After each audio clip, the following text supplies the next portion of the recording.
Welcome to the series of midterm exams preparation. ये midterm exams की preparation series की video है।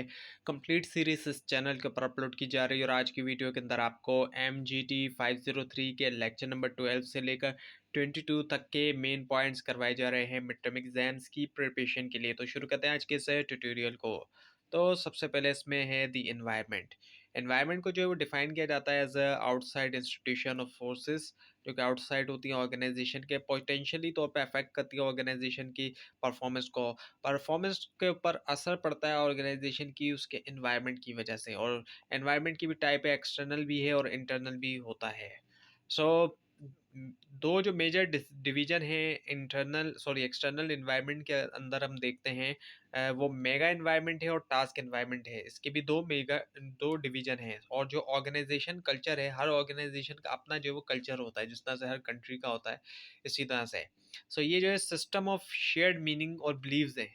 ऐसे मीनिंग्स और बिलीव जो शेयर्ड होते हैं, इनके हर किसी के अंदर हम देखते हैं ऑर्गेनाइजेशन में। और ये डिटरमाइन करते हैं in large degree how employees act, यानी कि किस हद तक एम्प्लॉय एक्ट करते हैं। सो आप देखते हैं कि एक जो कल्चर बना होता है ऑर्गेनाइजेशन का, किसी भी ऑर्गेनाइजेशन का, वहाँ के एम्प्लॉय उसी तरह से एक्ट कर रहे होते हैं, उसी तरह से उनका बर्ताव होता है, उसी तरह से वो काम भी कर रहे होते हैं। उसके बाद एक what is social responsibility. Social responsibility एक ऑब्लिगेशन होती है और ये उसके बाहर होती है जो रिक्वायर्ड बाय लॉ और इकोनॉमिक्स होती है, उससे आगे हो। यानी कि एक चीज़ जो लॉ की तरफ से रिक्वायर्ड है या जो इकोनॉमिक्स से उससे रिक्वायर्ड है, उससे आगे की एक चीज़ है ये। और ये सब इसलिए होता है ताकि सोसाइटी का बेहतर सोचा जाए। यानी कि एक तरफ जो कानूनी तौर पे चीज़ है वो तो है, लेकिन साथ में सोसाइटी के बेहतरी के लिए भी कुछ सोचा जाए। सो सोशल ऑब्लिगेशन ऑब्लिगेशन होती है बिजनेस की कि वो पूरा करे उसकी इकोनॉमिक और लीगल रिस्पॉन्सिबिलिटीज़। और सोशल रिस्पॉन्सिवनेस से मुराद कैपेसिटी होती है एक फर्म की कि वो अडॉप्ट करे जो चेंजिंग सोसाइटल कंडीशन है, जो चेंज आ रहा है सोसाइटल कंडीशन में। एथिक्स से मुराद रूल्स और प्रिंसिपल्स होते हैं जो कि डिफाइन करते हैं कि राइट और रॉन्ग कंडक्ट क्या सही और क्या गलत है करना। और ये एथिकल डायमेंशन होते हैं मैनेजरियल डिसीजंस और एक्शंस के लिए। Managing in an e business world को हम देखते हैं, इनके इलेक्ट्रॉनिक बिजनेस वर्ल्ड में ये एक कॉम्प्रिहेंसिव टर्म है, डिस्क्राइब कर रही है उस तरीके को कि ऑर्गेनाइजेशन करती है उसके वर्क को यूज़ करते हुए इलेक्ट्रॉनिक लिंकेजेस उसके कॉन्स्टिट्यूंसीज के साथ, ताकि एफिशिएंटली और इफेक्टिवली अचीव करे वो उसके गोल्स को भी। और ई कॉमर्स जिसको इलेक्ट्रॉनिक कॉमर्स कहते हैं, एक तरीका कोई भी तरीका होता है बिजनेस एक्सचेंज या ट्रांजैक्शन के अंदर, ट्रांजैक्शन का जिसमें पार्टीज इलेक्ट्रॉनिकली तौर पे मिलती हैं ना कि फिजिकली तौर पे। ग्लोबलाइजेशन की बात करें, मैनेजमेंट जो है वो अब नेशनल बॉर्डर्स तक महदूद नहीं है। Understanding the global environment. अब ग्लोबल एनवायरनमेंट को अगर समझें तो रीजनल ट्रेड अलाइंसेस देखते हैं हम। मुख्तलिफ जो रीजन्स हैं वर्ल्ड के, मुख्तलिफ जो इलाके हम कह सकते हैं दुनिया भर के, वहाँ पे मुख्तलिफ रीजनल अलाइंसेस देखते हैं। यूरोपियन यूनियन जो कि यूरोपियन कंट्रीज़ इसमें शामिल है, सारे तो नहीं लेकिन ज़ाहिरी बात है कई सारे यूरोपियन कंट्रीज़ इसमें शामिल हैं। और इसके अलावा north American free trade agreement जो कि नॉर्थ अमेरिकन कंट्रीज़ के दरमियान है, जिसमें US, कनाडा और मैक्सिको हैं। और association of south east Asian Nations, जो साउथ ईस्ट एशिया के जो कंट्रीज़ हैं उनकी, आसियान जिसको हम कहते हैं, साउथ ईस्ट की तरफ मलेशिया, इंडोनेशिया, फिलीपींस वगैरह, ये सब जो है उस तरफ आ जाते हैं साउथ ईस्ट एशिया के अंदर। और जो साउथ एशियन अलायंस है for Regional Corporation, South Asian Alliance for Regional Corporation, SAARC जिसको कहते हैं, ये इस एरिया की जहाँ पे हमारा कंट्री है साउथ एशिया, यहाँ की जो अलायंस है वो सार्क है। सो वर्ल्ड ट्रेड ऑर्गेनाइजेशन जिसको WTO कहते हैं, एक इंटरनेशनल बॉडी है। More than 100 countries are members, जिसके 100 से ज़्यादा जो है मेंबर कंट्रीज हैं। और कई सारे ट्रेड ट्रीटीज जो है वो हो चुके हैं एग्री रेगुलेशन के लिए, वर्ल्ड ट्रेड की दुनिया भर की जो भी तिजारत है उसके लिए। Now what is planning. Planning के अंदर जो है वो शामिल है डिफाइन करना ऑर्गेनाइजेशन के गोल्स, इस्टेब्लिश करना एक ओवरऑल स्ट्रेटजी, अचीव करने के लिए इन गोल्स को डेवलप करना कॉम्प्रिहेंसिव सेट ऑफ प्लान, ताकि इंटीग्रेट करें कोऑर्डिनेट करें ऑर्गेनाइजेशनल वर्क को। डिसीजन मेकिंग क्या है, एक चॉइस होती है जो कि ली जाती है दो या दो से ज़्यादा अल्टरनेटिव से।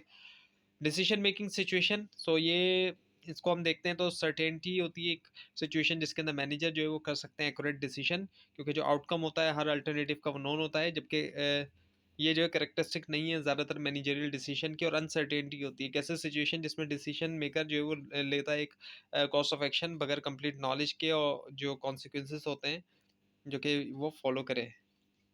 और रिस्क, रिस्क क्या है? पॉसिबिलिटी होती है कि जो चूजन एक्शन है, जो एक्शन लिया जा रहा है उससे लॉस होगा, ना कि जो रिजल्ट हम चाहते हैं वो हो। तो जितना ज़्यादा लॉस के चांसेस होंगे उतना ज़्यादा रिस्क होता है। डिसीजन मेकिंग प्रोसेस होता है जिसके जरिए मैनेजर आइडेंटिफाई करते हैं ऑर्गेनाइजेशनल प्रॉब्लम, और वो अटेम्प्ट करते हैं रिजॉल्व करने में। सो डिसीजन मेकर फेस करता है 3 तरह की प्रॉब्लम। सो क्राइसिस प्रॉब्लम होती है जो कि सीरियस प्रॉब्लम होती है, जिसके लिए इमीडिएट उसी वक्त हमें एक्शन रिक्वायर्ड है। नॉन क्राइसिस होती है जो कि रिक्वायर करती है रेजोल्यूशन। अपॉर्चुनिटी प्रॉब्लम होती है, एक प्रॉब्लम है लेकिन ये फ़ायदेमंद है। एक ऐसी सिचुएशन जो कि ऑफर करती है स्ट्रॉन्ग पोटेंशियल, जो सिग्निफिकेंट ऑर्गेनाइजेशनल गोल अगर अप्रोप्रिएट एक्शन लें। सो अपॉर्चुनिटी होती है, अगर इसको सही एक्शन लिए जाएं तो इसमें एक अपॉर्चुनिटी मिलती है। मॉडल्स ऑफ डिसीजन मेकिंग की हम बात करते हैं तो रैशनल मॉडल है, और rational model of decision making के मुताबिक मैनेजर जो है वो इंगेज होते हैं कम्प्लीटली रैशनल डिसीजन प्रोसेस में, और अल्टीमेटली तौर पे वो लेते हैं ऑप्टिमल डिसीजन।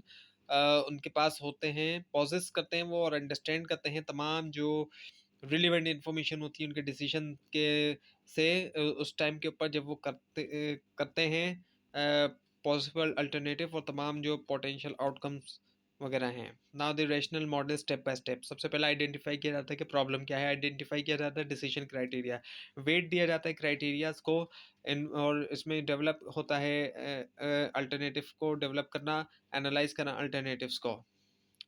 इसमें सेलेक्ट किया जाता है एक अल्टरनेटिव, चूज़ किया जाता है कॉर्स ऑफ एक्शन, इंप्लीमेंट किया जाता है अल्टरनेटिव, और एवेल्यूएट किया जाता है डिसीजन इफेक्टिवनेस को।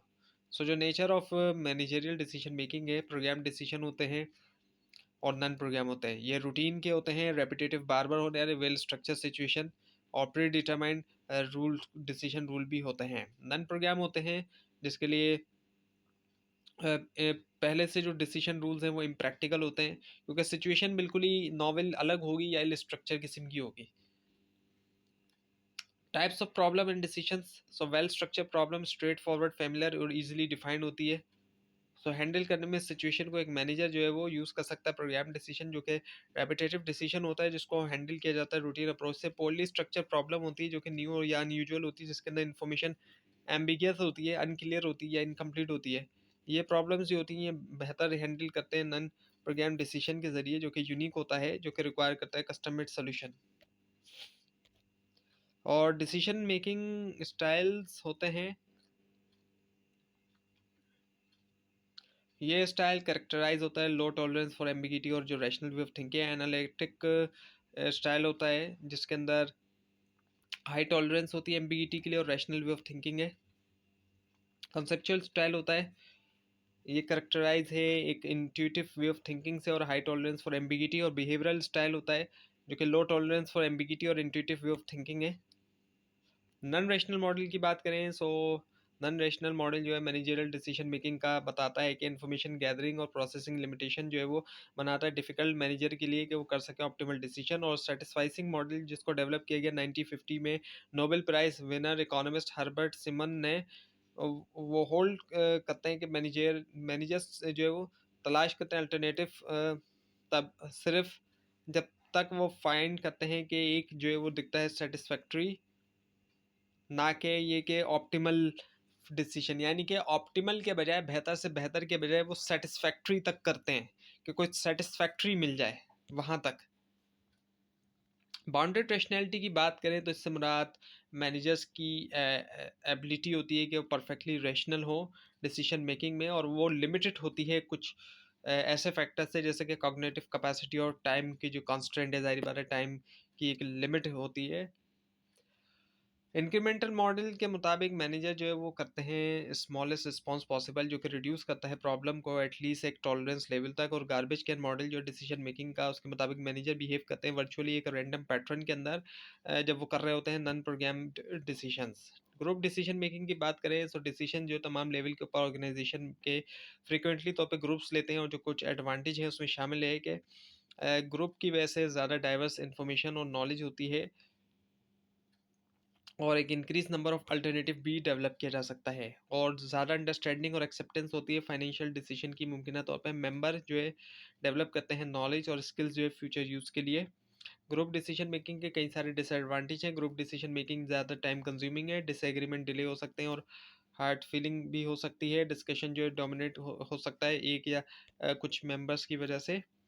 सो डेविल्स एडवोकेट जो इंडिविजुअल होते हैं जो कि असाइन जिनको किया जाता है रोल जो है मेक श्योर करने का कि नेगेटिव एस्पेक्ट जो है किसी भी अट्रैक्टिव डिसीजन अल्टरनेटिव के कंसिडर किए जाए। और डायलेक्टल इनइक्विटी जो है प्रोसीजर होता है जिसके अंदर डिसीजन सिचुएशन जो है वो अप्रोच किया जाता है to opposite point of view से। Now the creativity versus innovation. Creativity से मुराद एबिलिटी होती है कि कंबाइन किया जाए आइडियाज़ को यूनिक वे में या फिर किया जाए अनयूजुअल एसोसिएशंस जो है आइडियाज़ के दरमियान।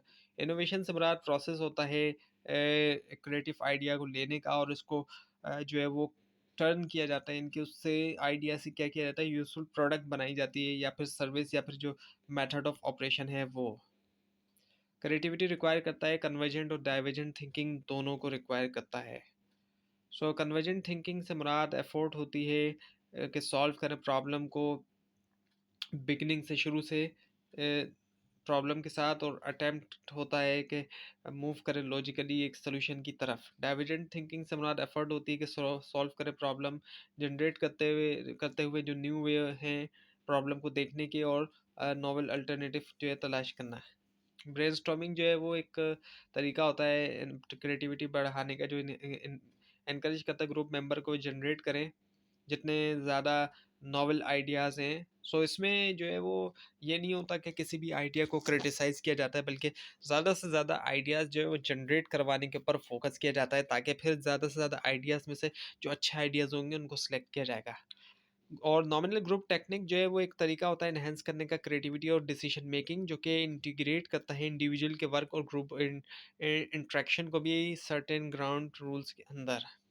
लेटरल वर्सेस वर्टिकल थिंकिंग की बात करें, वर्टिकल थिंकिंग लॉजिकल है लेकिन सिर्फ एक ही डायरेक्शन में, और आप जो है वो इग्नोर करते हैं पॉसिबिलिटीज़ और अल्टरनेटिव जो कि आपके आसपास हैं, या फिर दूसरे तरीके सही सेम चीज़ को करने के। रोटेटिंग का प्रॉब्लम, रोटेट करना एक प्रॉब्लम को डिफरेंट एंगल से कि ट्राई किया जाए, लोकेट किया जाए अल्टरनेटिव पॉइंट ऑफ एंट्री जो है इसमें शामिल है लेटरल थिंकिंग। और दूसरे जो डिसीजन मेकिंग मेथड है इसमें डेल्फी मेथड आता है जो कि एक स्ट्रक्चर्ड अप्रोच है कि हासिल किया जाए जजमेंट जो है नंबर ऑफ एक्सपर्ट की एक स्पेसिफिक इशू जो कि रिलेट करता है फ्यूचर से। सिनेरियो एनालिसिस जो है इसको डेवलप किया गया फ्रांस में अप्रोच है जो कि एड्रेस करती है variety of future possible futures evaluate करते हुए मेजर जो इन्वायरमेंटल वेरिएबल्स हैं असेस करते हुए जो लाइकली मुमकिन तौर पे स्ट्रेटजीज होती हैं दूसरे सिग्निफिकेंट फैक्टर्स की।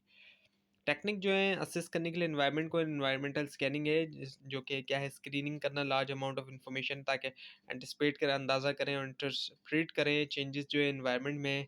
शॉर्ट एनालिसिस एक एनालिसिस होता है ऑर्गेनाइजेशन की स्ट्रेंथ वीकनेस अपॉर्चुनिटीज़ और थ्रेट का।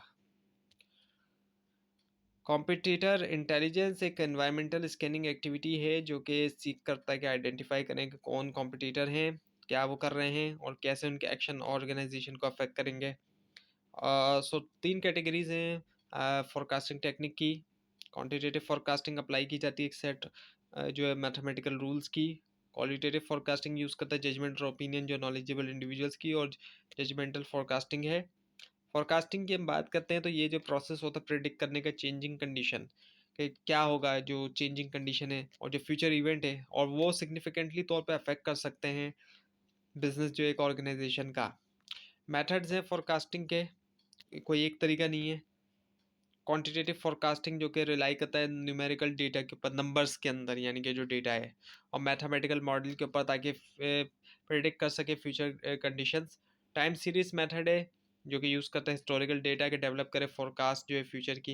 एक्सप्लेनेटरी या फिर कोजल जो मेथड है इसमें क्या होता है कि अटैम्प्ट किया जाता है कि आइडेंटिफाई करें मेजर वेरिएबल्स जो कि रिलेट करते हैं, और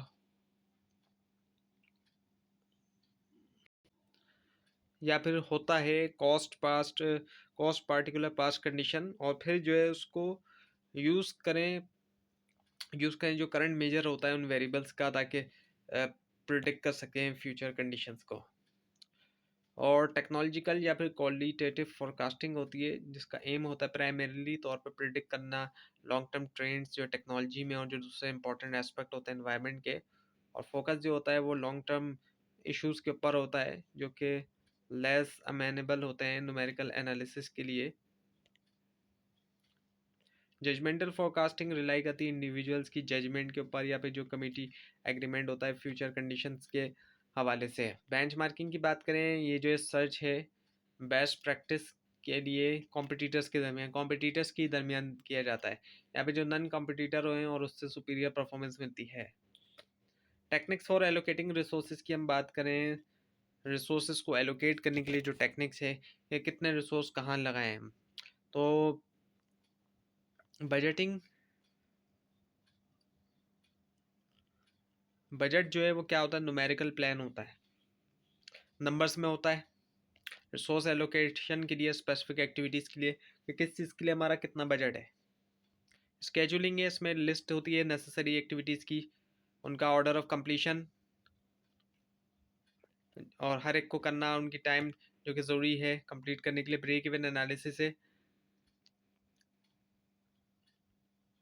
एक टेक्निक के आइडेंटिफाई करने के लिए पॉइंट जहाँ पर टोटल रेवेन्यू टोटल कॉस्ट के बराबर होगा, नो प्रॉफिट नो लॉस वाली सिचुएशन। और लीनियर प्रोग्रामिंग मैथमेटिकल टेक्निक, जिसको यूज़ करते हुए सॉल्व किया जाता है रिसोर्स एलोकेशन प्रॉब्लम्स को।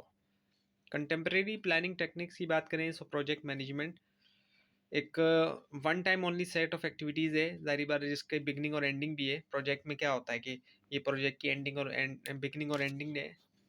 प्रोजेक्ट मैनेजमेंट जो है वो टास्क होता है कि प्रोजेक्ट एक्टिविटीज़ को वक्त पे किया जाए, बजट के साथ और स्पेसिफिकेशन के मुताबिक किया जाए। सिनेरियो प्लानिंग एक सिनेरियो कंसिस्टेंट व्यू होता है कि फ्यूचर कैसा है होगा। डेवलप करना सिनेरियो, ये इसको भी डिस्क्राइब किया जा सकता है कंटिजेंसी प्लानिंग के तौर पर। सो जो दूसरी प्लानिंग टेक्निक है क्यूइंग या फिर वेटिंग लाइन मॉडल्स, ये मैथमेटिकल मॉडल या डिस्क्राइब करता है ऑपरेटिंग करेक्टरिस्टिक्स क्यूइंग सिचुएशंस की। क्यू जो होती है, जो लाइन लगाई होती है लोगों ने। साइमुलेशन मॉडल, ये एक मैथमेटिकल इमिटेशन होता है रियलिटी का, यानी कि एक कॉपी किया जाता है उसको, रियलिटी को, वो रियल होता नहीं लेकिन कॉपी किया जाता है।